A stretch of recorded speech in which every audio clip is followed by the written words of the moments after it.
Nah, pada kesempatan kali ini, kita ingin berbagi informasi kepada Anda semua tentang cara download video live streaming Facebook tanpa aplikasi.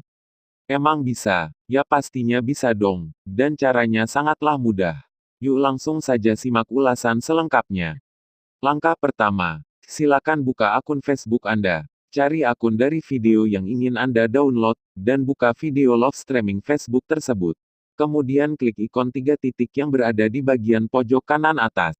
Dan yang terakhir klik Save Video.